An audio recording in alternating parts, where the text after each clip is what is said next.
have to say today. Great. Well, thank you, Bill and Maria. I appreciate that. And also Kathleen. So welcome to the Lunch and Learn program. My business is called Organizing Works because organizing does work on some days. So it's a play on words. So many of us are disorganized, and I just want you to pat yourself on the back. You showed up today. There is no judgment. This is a judge-free zone. I just want to let you know, think about what it is costing you. Is it costing you money? So Bill, it cost him money to find a birth certificate. It cost him time because he had to fill out the application and he had to prove he was who he was. For some people, if they tend to be a little bit of a pack rat, or a hoarder, or a clutter bug, whatever you want to call it, their self-esteem is in the toilet. They can't let family and friends in their home, which is something that, this last year hasn't been a problem with COVID, but maybe they really do want to have their grandchildren over and they can't because of the clutter. Family members don't understand sometimes. They just want you to clean it up. And so, cut yourself a break. This year has been crazy with, this last year between the homeschooling, working from home. Some of us got to work from home or stay at home until they could figure out unemployment for us. I was having anxiety and panic attacks. I know others have been nonstop working. Essential workers have been nonstop working, and my sister is one of them at Leahy Clinic. She's a respiratory therapist right in the trenches, helping those people on the vents, helping people to pass away, bringing people back from the brink of death. I mean, it's been crazy. I was so worried about her getting it, not that she couldn't fight it off. I just didn't want her to end up on a vent as well. So it was very scary. Some of you are listening to me saying, oh, who even cares about getting organized? Every time I clean up the kitchen, 5 minutes later, it's a mess. Why would I even bother spending any time on that? So cut yourself some slack. Sometimes just making one small step can make a huge difference in your world. So I know myself, I was being pulled in 100 different directions, trying to get my small business to make it, trying to find out employment, trying to be there for my nieces and nephews, trying to feel okay, scared the heck of COVID for sure. I have no idea how any of you did Zooming for your work and Zooming homeschooling for your kids. I didn't realize how hard it was. I never thought I would get one client who wanted to organize on Zoom, but I actually have 2 of them. And I will tell you, it was really hard. So many people say, oh, you get to work from home. It's so easy. It's exhausting, absolutely exhausting. There's no switch off at the end of the day. We all seem to be working. Endless cooking. So most of you, if you have kids, you fed them breakfast, then you sent them to school. They ate lunch there. Maybe they had a snack, and then you did dinner. Now it's all 3, plus the cleaning and the laundry and all the other stuff. So managing your time is really what's going to help you get organized and stay organized. And for me, the uncertainty of everything really made it hard to sort of set a goal of trying to put the laundry away. That was my goal of the day, putting laundry away. How hard is that? Some days it was really hard. For me, time management is key. I am a prioritizer. I keep track of everything. So this whole week, this was the most important thing I had to do this week, was you guys, making sure the presentation was fun, exciting, learning some tips, not so boring. For those of you that are not organized, it can be very threatening to listen to me. Oh, she has it so easy. She has an extra gene that I don't have. That's why she's a good organizer. Let me tell you, I don't have any extra genes in my body makeup on organizing. It's what I love to do. So some of you like to do math. Some of you like to garden. Some of you like to work on your cars. I happen to be a weirdo and I like to organize. So there you go. But one thing I will tell you, if you can, Saturday night, Sunday morning, while you're having breakfast, it could be Sunday night, you know, the kids are outside playing on the swings or whatever, write down everything that has to be accomplished this week. What do you need to do? Who can you assign a task to some people? So for the moms in the group and the dads in the group, you do not need to do it all. At age 14, I wasn't running the wash machine, but I was certainly folding, putting stuff in the dryer, putting stuff away. My mother didn't have time to do it all. So give a task to someone. Little kids, they can match socks, the pink sock with the pink sock. They can do it. If you assign a task to everyone, then it doesn't feel like it's just you against the world. Can you get up a little bit earlier? Maybe because we changed the clocks, you can put the kids to bed and work for an extra hour. And I'm not looking for you to do, you know, reorganizing the whole closet, but can you put the laundry away that you did on Sunday to get rid of the laundry baskets so you're not tripping over them? You know, can you work out first thing in the morning to give you a little bit more energy to get something done? One of the things that has saved me during this whole pandemic was the cooking. So in the beginning, I was trying to cook for me, my grown sister that lives in the house, and my boyfriend. I couldn't keep up with the cooking, and I didn't really want to be over his house because of fear of giving it to him or him giving it to me. So I started meal planning. So on Saturday and Sunday, I would cook up a storm. I would do Crockpot recipes. I would do some stuff in the oven. I would do anything I could to drop off at his house so that he had something. The best thing I ever did in 2019 for Christmas, I got him an air fryer. That thing has saved our butt because he learned how to do a lot of stuff in it, and it made it much easier. So I might only been bringing over, you know, the spaghetti and meatballs, but he was going to add some chicken or whatever. He's learned to do a lot on that thing. So it's been really great. But I tell people all the time, try to get up on Saturday and Sunday. Don't do it every single weekend, but can you put a couple of Crockpot recipes together? I'm lucky enough, I have 2 or 3 Crockpots. He has one, my sister has one, and I have one. So I could put a couple in on Saturday and a couple on Sunday. I would freeze some of the stuff and I would serve the rest. So I knew that everyone was all set with whatever they wanted during the week. Turn recipes into something else. So I have a wonderful pork roast recipe that calls for apples and cinnamon and brown sugar. It's really scrumptious. I cook it on Sunday. I cook it with, you know, vegetables, have a salad, whatever I want to have with it. And normally I make 2 of them, so there's leftovers. And on Monday, I add a whole bunch of barbecue sauce and have pulled pork with some nice bulky rolls and something else to go along with it. That gets rid of 2 meals. The other thing is I am one of those people that I cook the entire box of the waffles or the pancakes. And I freeze them in individual, whether it be Tupperware, Gladware, Ziploc bags, whatever you want to do. It's a little funner than Eggo waffles. And sometimes on Thursday night, we have breakfast for dinner because it's already prepared. I don't have to think about it. So if Sunday is okay, Monday is okay, and I have Thursday booked, there's only other couple of meals that I need to get. So really think about how can you make it work for you. Now, if you don't have a lot of freezer space, maybe this would be too hard to freeze some of it, but you can certainly make it so that on Tuesday night, if you have a Zoom call, but the kids are going to be hungry and your husband is traveling for work, there's at least something in the freezer that they can prepare for themselves, whether it be waffles or pancakes or something along that line. I don't know about you, but I'm sort of sick to death of pizza. It's the only sort of takeout I've been doing it or allowing myself to get, and I'm kind of pizzaed out. So this is a good way to try some recipes. With kids, I know they're really picky as to what they want to eat.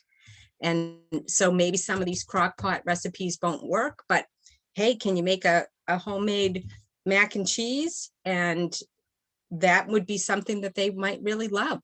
So just think about it a little bit differently. So power hours, oops, sorry, I went too far. Power hours are my favorite. So most people say to me, Karen, I don't have a free moment. Well, do you have a power hour? Set your timer on your cell phone. I use mine all the time. Can you do something in an hour? You usually can. You can clean up the piles in the kitchen. You can stack all the mail, pull out the junk mail. You might be able to clean out that junk drawer. It could be you spend some time in your linen closet or maybe a few shelves in your kitchen. So most of us have that pantry shelf that's got the pasta and the spaghetti sauce and all the extra little things, chips and dips and crackers and stuff like that. When was the last time you checked the expiration dates? Can you just work on one of the shelves in an hour? Pitch all the things you don't need. The best thing about it is by cleaning it out, the new stuff that you're bringing in has finally a place to go. I know a lot of my customers were stockpiling extra food in the basement in case they got COVID and they couldn't get out. But I laughed and said, well, have you tried emptying the pantry? There's probably, 50 things in there that you're not going to eat. Put your new stuff in, because if you have a temperature of 103, you're not going to want to walk downstairs and pick up the juice and bring up some soups and stuff like that. So you can do something in an hour.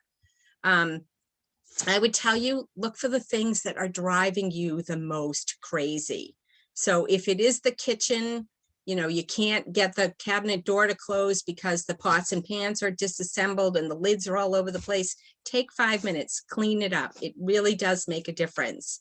I love power hours. Sometimes it's the only time I can get actually something done. There's something about setting that timer and having it go off and see how far I come. And sometimes amazed, I got a whole bunch done in a half an hour and I still have a half an hour to do something else. So just try it. It might not always work, but it certainly would help. So, spring is finally Karen, here. we had a question come in real quick on that. Yeah, that's good. Yeah. And I didn't mention earlier, you can type any questions you have right into the chat. Just the question is, if you have a lot of spaces that need to be cleaned up, how do you know where to start? It accidentally doesn't even matter when you start. So what you're working with is a big jigsaw puzzle. So what is the thing that's driving you the most crazy? Yes, you have pockets around the house that need some help, but what's causing the lag? Can you not get out the door in the morning because there's too much in front of the mudroom? Is it that you can't pay your bills on time because you've misplaced your checkbook? Is it the kids' laundry is everywhere and you can't get it away? People ask me all the time, Karen, where do you start? And I always tell them it doesn't matter where you start. It just means just start. Because normally what happens is when you clean up that first spot, it opens up the space and you get this new energy that hasn't been in the house in a while. And you actually, it's kind of weird, but you actually get a little endorphin rush so that you can get on to the next thing. I don't really know how to tell people where to start, but for me, my biggest thing is my kitchen. It's a very small galley kitchen. So if I have Tupperware all over the place, it makes me crazy. I take 5 minutes, put the lids in one big container and put all the things that nest in each other in another one.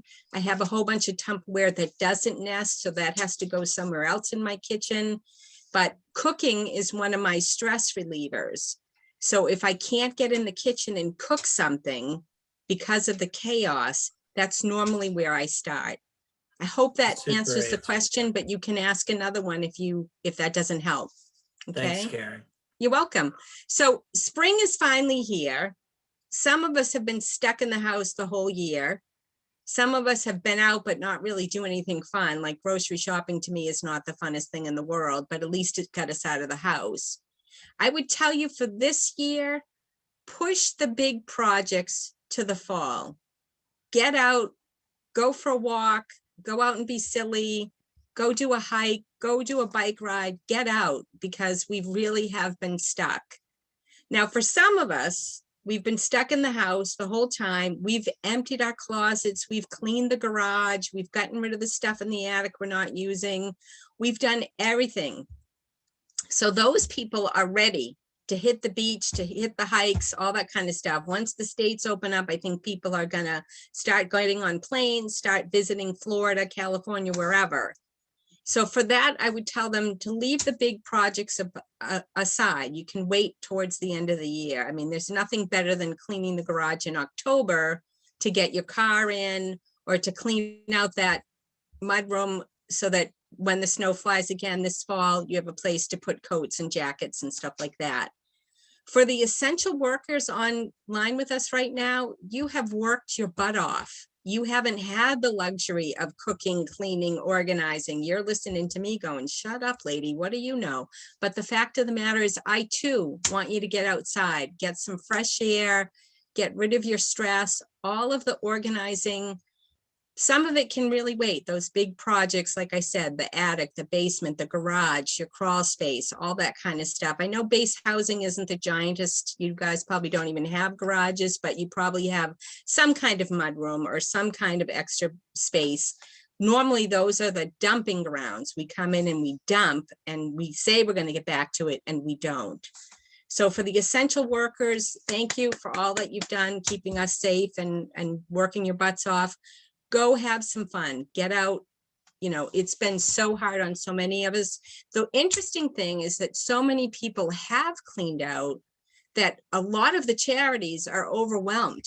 They don't really want anything else, but I do have a slide coming up of some other places that you can donate. So just keep that in mind. That's coming up.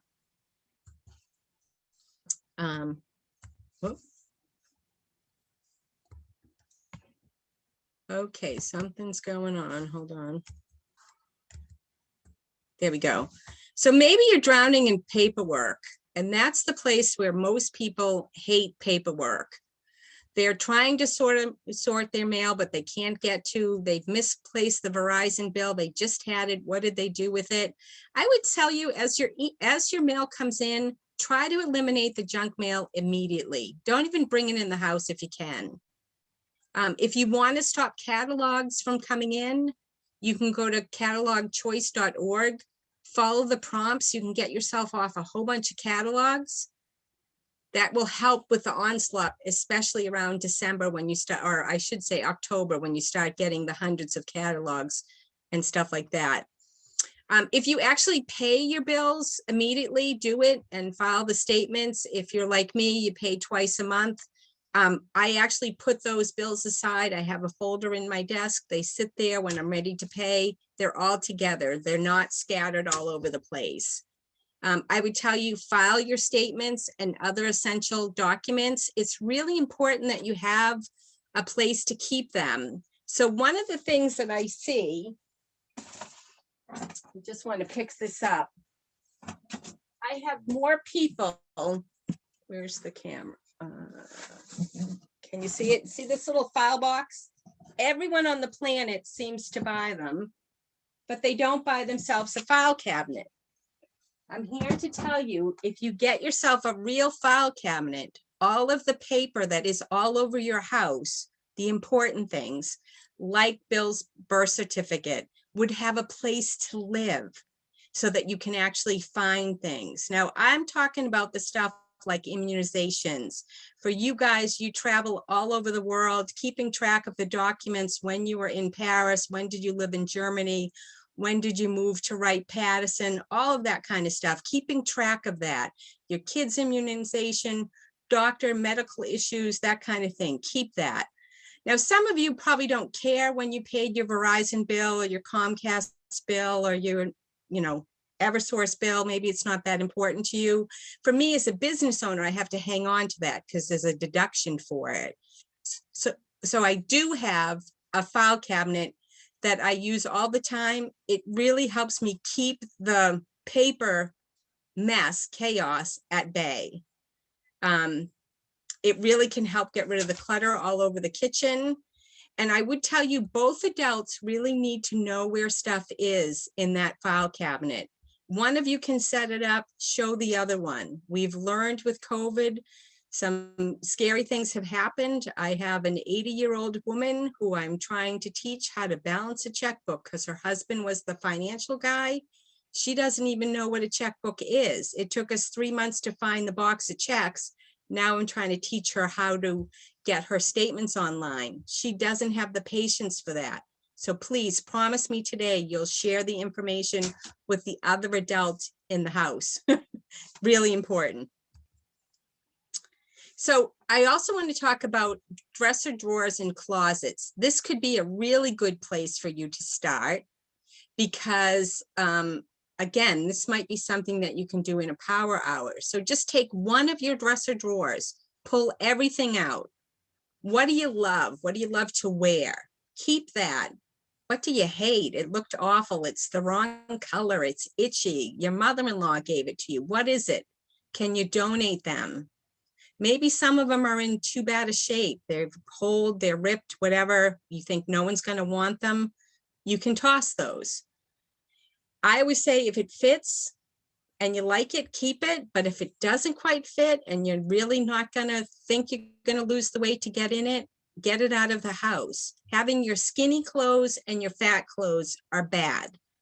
I tend to hang on to the skinny jeans with the hopes that I'm going to get in them again. But I don't keep the fat jeans because it means that I can have that extra donut, bagel, pasta, whatever it is that we're eating. Removing the stuff from your dresser is going to make putting your laundry away so much easier. And so that's one of the things I would tell you, start trying to do that. And if you just do one drawer every day for the next month, all over the house, you can be fixing your dressers, your closets. It's the same kind of exercise. Okay, so this slide, the good thing is Bill is going to send this slide out to you guys because it is kind of small, but the more I made it bigger, the more hard it was to read. So these are some organizations that you can use to get rid of your stuff. So the first 5 of them are all the local humane societies. And if you go to their websites, they actually have a wish list of things that they need. And so, you know, you might have spilt bleach on a bunch of towels and you think, who the heck's going to use them? They will use them. They don't care that they've got bleach spots on them. They will use them if they've got rust spots on them. I mean, not filthy, dirty rags, but if it's got a corner that's a little bit yucky, they probably can handle it. They use it for puppies and kittens. So it's puppy and kitten season. And some of those puppies and kittens come in and the mothers have been hit by a car, have been killed. They've got to keep the cages clean, the puppies and kittens warm. Anything that you can do, definitely keep it a look for them. Greeting cards. So St. Jude's has a ranch. They collect greeting cards. Oops, sorry, I'm still getting used to where the heck I am. Where's the camera?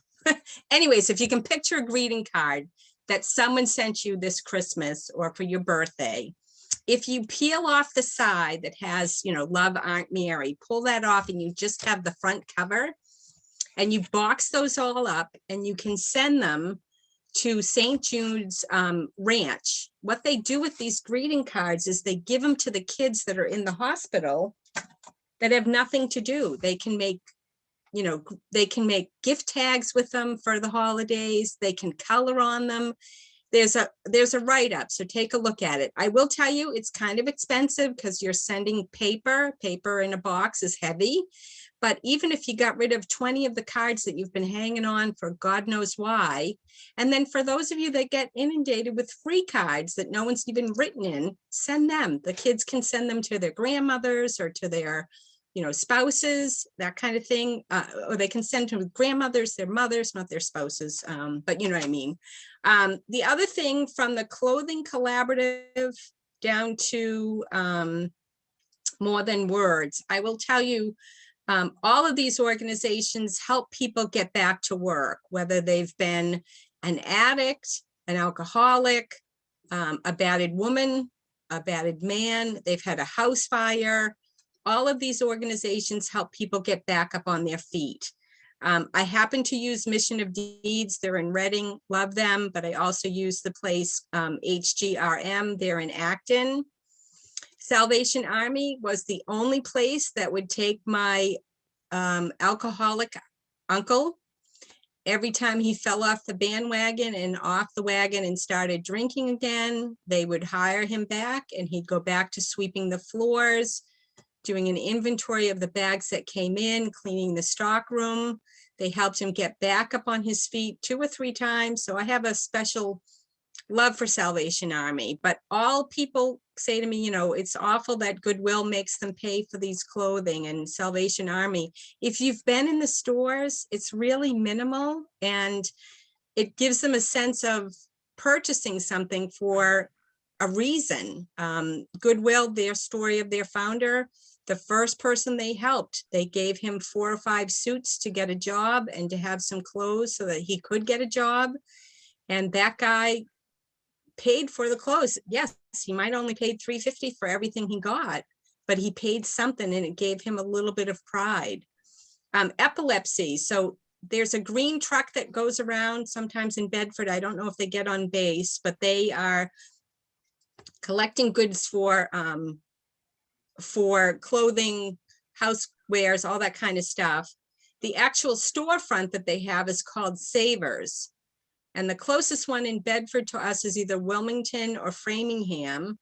The stores are very clean. You can drop off yourself, get a tax deductible receipt. But if you go in the store, you'll be amazed at some of the stuff they have. And I have to be honest, the store was cleaner than Marshall's. So take a look. It was pretty cool. The other really cool thing is more than words. So if you're drowning in books, books are heavy to take from state to state. If you're moving again and you're leaving Bedford, More Than Words is a great organization. They help the homeless population in the Waltham area. These are youth homeless people. They give them jobs. They work at the store. They sort things. It's a really cool place. And they have just reopened. And they have a drop box for any of you in know Burlington at all, by Prest. And the residents in Burlington and Tuscan Kitchen, there is a drop-off box. If you send me an email, I can tell you how to get there. But it's a big, huge box like the Red Cross. You drop off your books there and they'll take them to Waltham if you can't get to Waltham. Karen, Mhm.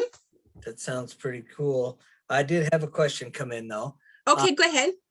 If I have sentimental things that I don't really use, what advice would you give me as far as how to decide how to get rid of things or keep? So sentimental things are the hardest because they pull at our heartstrings. So years ago, there used to be an organizing show called Clean Sweep. A gentleman by the name of, I think it was Bill Welch or whatever. He was one of Oprah's gurus. And I used to watch the show and I used to throw my pillows at it because he was really hard on people's sentimental things. One of the things he suggested was to take a picture. Would the picture be good enough? Could you live with the picture?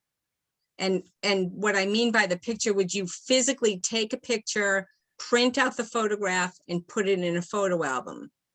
Because a lot of people put it on the thumb drives or they put it on a CD. Media is always changing. If you can't find that picture of the teddy bear that your mother gave you when you were 2, how is that going to affect you? But for sentimental things, how much do you have? Do you have a box of it? You have 12 boxes of it. Can you give some of those sentimental things? So when my mother died, we let everyone come in the house and take one thing of my mother's that meant something to someone. It was fabulous. Her knickknacks went, her favorite blouse went. She had a ton of games that she used to play with her friends. Her Scrabble board went, her dominoes went. So if you can get rid of it to a niece, a cousin, a grandmother, whatever, you can usually get rid of some of the stuff, but you have to decide in your heart. So I always tell people, when you pick something up and you tell yourself you're going to get rid of it, I want you to listen to your heart. If there's a twinge of regret, put it down because you're not ready. I am a widow and I can tell you, I couldn't look at my husband's clothes for almost 2 or 3 months. And then I finally said, why am I hanging on to these? Someone can use them. I saved his bathrobe. I saved an awful pair of sweatpants you wore and a favorite pair of socks. I was able to let go of the rest. With my mother passing, that was even harder than David because she had been in my life for so long. And I wanted to encapsulate everything that she had. So I would tell you, if it pulls at your heartstring when you pick it up, you're not ready, give yourself another month or two, look at it again, because I find initially I couldn't let go of anything of my mother's. This past fall, we finally let a bunch of her things go. She's been gone for 8 years. That's a long time, but I just couldn't handle not having her near me, if that makes sense. I hope that that helps. Sure. Thank you. Okay. So one of the really cool things in Bedford, behind the library and the high school, is this box, and it says clothing, shoes, and linens.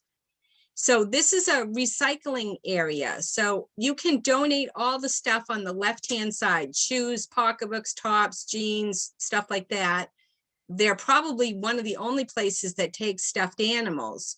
However, a lot of the items that you put in here might be the ones that really are not the greatest. So for this particular box, we donated a bunch of my mother's clothes that had the giant shoulder pads and the bold prints and stuff like that. They were still good quality. I donated them. What happens with this Bay State textile is some of the stuff will be repurposed and reused. The stuffed animals, it says right now, they're going to be recycled and reused. So maybe they take the stuffing out and they put it in something else. So check out the box. If you need directions to find it, send me an email. I'd love to help you find it. They're a great organization. The cool thing is this was a seniors project for graduation, and it's really caught on well. So take a look at it. Okay, so all work, no play. So most of us have been working 24/7. We're exhausted. Promise me today, go for a walk, go for a bike ride, get moving. I don't even care, it's 5 minutes around your block, just get outside. One thing that the good things that I've seen with COVID is I've seen more families outside playing in the snow, going for walks, walking the dogs. The exercise was really good for me. It helped me sleep at night. I was really suffering a lot from anxiety. When I was really, really stressed about my sisters that are all in the medical field, I reached out to my doctor and I said, I need some help. And can you get me in touch with the mental illness part of my plan? And I found someone, and she was really good. She helped me realize that I needed to find different ways to relax. TV was not it anymore because it was too scary. So I limit my TV watching and what I watch, and I limit my Facebook time because that's too stressful. And it's really made a huge difference, but the exercise has been key. So COVID isn't over yet.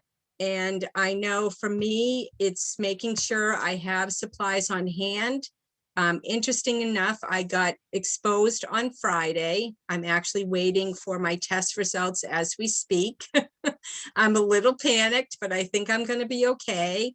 But these are the supplies you need to have on hand just in case. And I can tell you, at the beginning of the pandemic, I did have all that on hand. But then we all get kind of comfortable and everyone's getting vaccinated. I could use a few more things in the house. So I'll send my sisters out and they'll get me stuff if I do find out I am positive. What happens if you have to quarantine yourself away from your children? That's pretty scary. Reach out to your doctor. What happens in that case? Technology, maybe you've got a youngster in the house, and if you have to be quarantined for him, how are you can communicate with this little person? You know, do you really want a 4-year-old having a tablet? I don't think so. Do you have enough cleaning supplies, sanitizers, you know, hand soap, all of that on in the garage, in the basement, wherever you have it? Baby supplies. You know, if you've got a fever of 103, you're not running to the doctor, to the store to get formula and wipes and diapers. The other thing I will tell you is to look for signs from stress. I have a customer I worked with in January. his daughter was suffering horribly because she missed the interaction with her friends. Yes, they were Zooming, they were in class, but it was a different environment. Her grades went in the toilet. She couldn't sleep, she couldn't focus. And I told him I had to reach out and get some help, get her someone to talk to. She's very scared, and she, you know, maybe she needs that camaraderie in the classroom and having the teacher in front of her. I think things have improved a little bit for her because she was going to school 2 days a week and the other 2 days she was home. But definitely look for your, you know, check in with your child's doctor. What are they recommending? What are the signs to look for? So the thing I miss the most are hugs. I've always been a huge hugger, and not to be able to hug my best friend or my sisters has been really, really hard. And I can't wait for that to be back and and make it a little bit easier. But for the grandparents in the room, not hugging your grandchildren must be horrible. For those of you that have children and having to be apart for them, that's hard. But my sister and I, we made a silent pact. When I go to her house, I cover myself with a sheet and then a garbage bag, and then she hugs me. Just so, because she was so involved with COVID at Leahy and I was not, and we didn't want to expose each other, but I needed that camaraderie. So it's kind of silly to think I did all that to get a hug, but I can't wait. I think we're planning our Christmas in July if everything goes according to plan. And I think the first 10 minutes I'm going around hugging people I haven't seen in a whole year and a half almost, you know. So I wanted to say thank you so much to Bill and Maria for having me today. And also Kathleen, thank you so much for letting me present today. I did want to tell Bill, when you go home today, I want you to say a prayer to St. Anthony a couple of times, telling him to help you find your original birth certificate. I don't know how it works, but it works. Okay. And if he points you towards the garage or he points you to a dresser, go in the dresser. It doesn't make any sense, but I'm amazed at, some will say to me, they haven't been able to find something, and I get to the house and I go, okay, St. Anthony, tell me where to go. And they've lost a document and I'm in the kitchen cupboard. And it's one of those things that the absent mind professor, you put it down somewhere. I think you'll find it. I'll keep you posted on that, Karen. I will. Oh, good. So does anyone have any more questions that I didn't answer? There was a question that came on. Several have asked if they can have a copy of the slides, and absolutely, I'll have those out by Monday. I'll try to get it tomorrow, but I like to give myself a couple of days to get them out. The question came in if you had any additional pointers on organizing paperwork. So I usually tell people it's one of those things that what do you keep? So for me, I have to keep my Verizon bill, my Eversource, my National Grid, all that kind of stuff. But for you guys, you probably don't. I have some people that have a folder for Verizon, National Grid, Comcast, and all of the various vendors that they play every month. I have other people that pay their bills on the 15th and the 30th. So they only have a folder that says April 15th and April 30th. And anything they paid, they put in there if they have to find those statements. But for stuff like, so insurance is a perfect example. I have some people that put it under insurance, and within that they have their auto, their homeowners, their liability insurance, their life insurance policy, their health insurance. I don't want a folder this big. I have mine specifically by the vendor. Who is my car insurance? Who is my homeowner's insurance? It makes it easier if I have to find something quickly. I will tell you, you don't necessarily need to save the EOB, the explanation of benefits that you get when you go to the doctor. However, if you get anything from your doctor talking about sort of lab results, a doctor's note to say, you know, I had some eye infections the last couple of months. I've gotten actual notes from the doctor, make sure you do this and you do that and that kind of thing. Hang on to them, because I have more people that think, oh, I don't have this anymore. I'm going to just get rid of it. Years later, they need that piece of paper back that said they had X, Y, and Z going on. And if they got rid of it, it makes it really hard. You can get your medical records, but I've heard horror stories that you don't get all of them or the detail. So medical things I would hang on to. If you don't own that house anymore, do you need to save that mortgage? That's a tax accountant question. If you have investments, again, there is my tax accountant tells me to just keep my year-end rolled up for my investments. But I also have had people tell me if you purchase stock, you have to save the very first document that you bought 4 shares of Verizon. And many years later, you're in your 80s and you're going to will it to your niece. You need that original document. So there are some things that you really can't get rid of, and then other things that it really is how that you want to use it. But on this slide here, if you have any questions or organizing dilemmas, the best way to get me is send me an email. Tell me that you were in this program so I know who you are, so my spam filter doesn't throw you out. And you can ask me any of these organizing dilemmas, because everyone's situation is different than mine. We're the same, but a little bit different, but I'd love to help anyway. And remember, if you are disorganizing, it could be costing you money, time, self-esteem, and your family and friends. And we've learned this last year, family and friends are so important. The clutter, the junk, the chaos, you don't need it. You really don't. Any other questions? And I do have one more that came into my chat.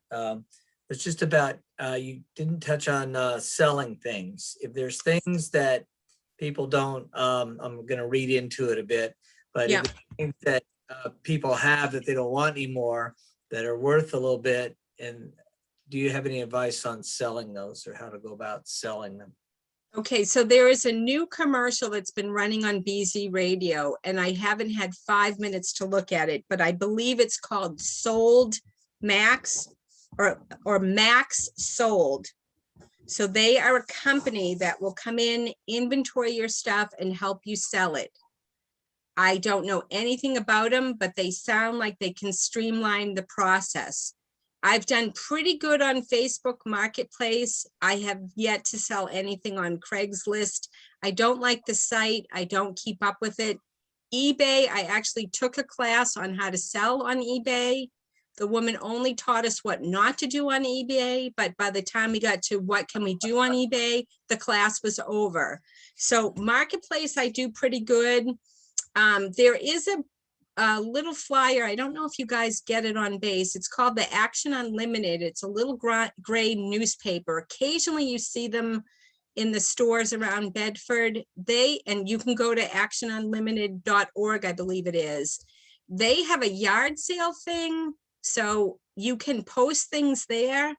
I've been lucky enough to post it there, and it sounds weird because it's still a newspapery thing, but most people read it cover to cover. And every time I put an ad in there, something happens. So, but I can tell you because so many people have downsized, the boomers especially, they're trying to get out of their big house, move into their condo and get rid of all their stuff. There's a endless supply. So many people have gotten rid of stuff. So it may take you a while, but I can tell you, my mother, when she passed away, we were trying to sell her Hummels, which are a German figurine. And when I was kids, they were very pricey. It was a sign of wealth. She got one every year from her mother for Christmas or her birthday. And when we tried to sell them, and that's only 8 years ago, no one wanted them. And so the market is very strange. So antique shops you could check out. There's a place in Acton, Tables to Teapots. Check with them. They might be able to help you sell some stuff. Very good. So I wanted to say, if anyone wants that pork roast recipe that I was talking about early, let me know. I can send it over to you. It's really scrumptious. And let me just see if there was anything else.